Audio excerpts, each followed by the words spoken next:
Hello everyone, আসসালামু আলাইকুম। স্বাগত জানাই আরও একটি নতুন ট্রাভেল ব্লগে। এখন আমি অবস্থান করছি জয়পুরহাট আহাত এন্টারপ্রাইজের কাউন্টারের সামনে। আজকের ভিডিওটা জয়পুরহাট থেকে শুরু করতে যাচ্ছি রাজধানী ঢাকা। ঢাকা যাওয়ার পথে এই বাসের সকল তথ্য আপনাদের মাঝে শেয়ার করেছি। আহাত এন্টারপ্রাইজের এই বাসগুলো কেমন সার্ভিস দিয়ে থাকে সেটাও তুলে ধরেছি। বাইরে দেখতে পাচ্ছেন তীব্র ঝড়ের মাঝে আহাত পরিবহনে ভ্রমণ করেছিলাম, আর ভ্রমণের সময়টা ছিল রাত 8:15। বাইরে ঝড়ের কারণে বাস 8:50 কাউন্টারের সামনে আসে। আর কাউন্টারের মধ্যে প্রবেশ করে দেখতে পারবেন আহাত এন্টারপ্রাইজের এসি ও নন এসি বাসগুলোর ব্যানার রয়েছে, যেগুলো দেখতে একটু ভালোই দেখাচ্ছিল। রাত 8:15 আজকের জার্নির কথা থাকলেও বাইরে বৃষ্টির কারণে বাস 8:50 অবস্থান করে। অলরেডি কাউন্টারের সামনে বাস চলে এসেছে। বাইরে কারেন্ট না থাকার কারণে চারিপাশে অন্ধকার হয়ে রয়েছে। আর বাইরে দেখতেই পারছেন কিরকম বৃষ্টি হচ্ছে। তাহলে চলুন আমরা এই বাসের বৃষ্টিময় সুন্দর মুহূর্তগুলো উপভোগ করি।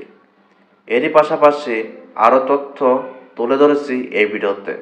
একে একে আপনাদের মাঝে সবগুলোই শেয়ার করে থাকব। তাহলে চলুন আমরা বৃষ্টিময় সুন্দর মুহূর্তগুলো উপভোগ করি।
সারাদিন জয়পুরহাটের নানা স্পটে ঘোরাঘুরি শেষ করে যখন জয়পুরহাট বাস কাউন্টারে এসে দাঁড়াই, তখন কোন বাসে ভ্রমণ করব সেটা নিয়ে দ্বিধায় ভুগছিলাম। শ্যামলী হানিফ সহ বেশ কিছু কাউন্টার দেখি বন্ধ রয়েছে। তবে একজন এসে বলল আপনি আহাত পরিবহনে ভ্রমণ করতে পারেন, তবে এই বাসটিতে ভ্রমণ করে দেখতে পারেন কেমন। তবে তার কথা মতো আমি কাউন্টারের সামনে যাই। কাউন্টারে যা জিজ্ঞেস করি ঢাকার কোনো টিকিট রয়েছে কিনা। তখন আমাকে বলল রাত 9টার দিকে একটি বাস রয়েছে, সেই বাসের সিট রয়েছে পিছনের দিকে। তখন আমি বললাম না, পিছনের দিকে সিট হবে না। তবে কাউন্টার থেকে বের হয়ে কিছুক্ষণ পর কাউন্টার থেকে আমাকে একজন ডাক দেয়, কয় ভাই 8টার দিকে একটা বাস নামিয়েছে, এই বাসে ভ্রমণ করতে পারেন, আপনার কপাল ভালো। A2 সিটে টিকিট কাটলাম। তবে টিকিট পড়েছিল আমার 500 টাকা। তবে টিকিট কাটার কিছুক্ষণ পরেই আনুমানিক 10 মিনিট পরে দেখি বাসের অলরেডি 20টা সিট বুক হয়ে গেছে। আজকে হয়তো ব্যবসা অনেকটাই ভালো, এজন্য যখন যে বাসে নামাচ্ছে তখন সেই বাসের সিট বুক হয়ে যাচ্ছে। পরে জয়পুরহাট থেকে জার্নি শুরু করি রাত 9টার দিকে। তবে জয়পুরহাট থেকে পার হওয়ার কিছুক্ষণ পরেই একের পর এক কাউন্টার থেকে যাত্রী ওঠানো শুরু করেছে, এবং তারই পাশাপাশি ডেকে ডেকে যাত্রী ওঠানো লাগছে লোকাল বাসের মতো। যেখানে হাত দিয়ে ইশারা দেয় সেখান থেকেই প্যাসেঞ্জার ওঠানো শুরু করে। এভাবে চলতে থাকে বগুড়া শহর পর্যন্ত। তবে সিরাজগঞ্জে এসে সব প্যাসেঞ্জার খালি হয়ে যায় বাস থেকে। তারপরে এই বাসের স্পিরিট একের পর এক বাড়াতে থাকে। তবে যারা আহাত পরিবহনে ভ্রমণ করেছেন তারা হয়তো ভালো জানেন এই বাসগুলো লোকাল নাকি ডাইরেক্ট। তবে এরই পাশাপাশি জয়পুরহাট থেকে ঢাকায় আসার পথে কোন কোন বাসগুলো এরকম সার্ভিস দেয় সেটা আপনারা জানাতে পারেন। এবং আহাত পরিবহনের এই বাসগুলো কেমন সার্ভিস দেয় সেটা অবশ্যই আপনারা শেয়ার করবেন আমার সাথে।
রাতের বেলা এত পরিমাণ মালবাহী গাড়ি চলাচল করে যেগুলো এক পাশ থেকে আর এক পাশ যেতেই থাকে।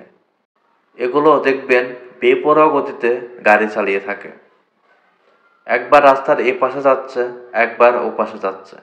সামনে যে মালবাহী গাড়িটা দেখতে পাচ্ছেন, সেই গাড়ি একবার এ পাশে যাচ্ছে, একবার এ পাশে যাচ্ছে, এভাবেই চলতে শুরু করেছে। তো সুপারভাইজার বারবার বলছে, এত লোড গাড়ি নিয়ে এত বেপরোয়া গতিতে গাড়ি চালানো মোটেই ঠিক না।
ঘড়ির কাঁটায় এখন বাজে রাত 12:40।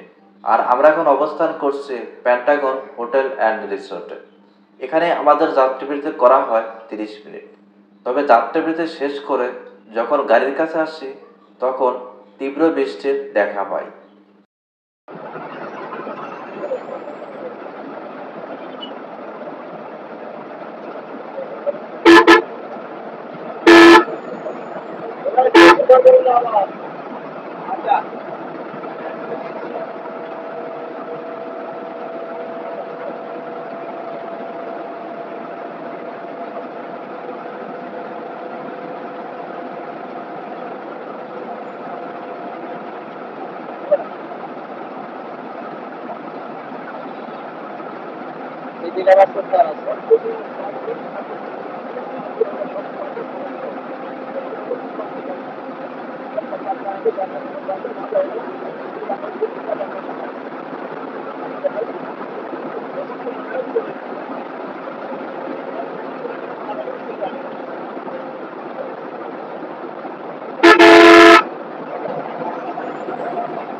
এখন আমরা অবস্থান করছি যমুনা সেতুর উপরে।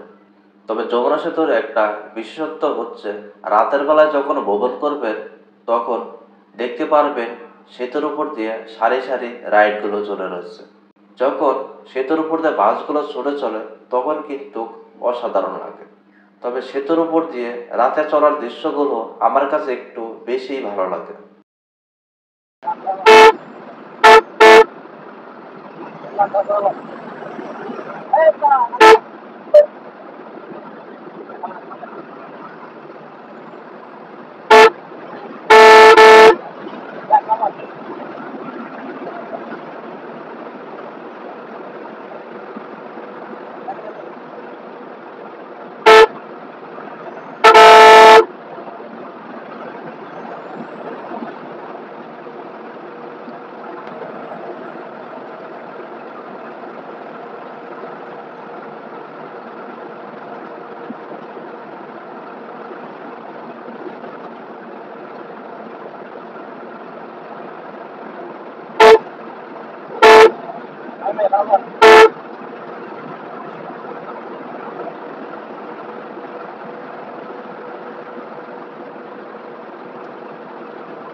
আমরা এখন অবস্থান করছি গাজীপুর। গাজীপুর পার হয়ে আমরা আবদুল্লাপুরের দিকে ছুটে চলেছি। তবে আজকের এই বাস কিন্তু আবদুল্লাপুর বিমানবন্দর হয়ে চলে যাবে মহাখালী। আর মহাখালী এটাই আজকের লাস্ট স্টপ।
ঘড়ির কাঁটায় এখন রাত 3টা বেজে 10 মিনিট। আর আমরা অবস্থান করছি আবদুল্লাহপুর বিমানবন্দর। সেটাই হচ্ছে আমার লাস্ট স্টপ।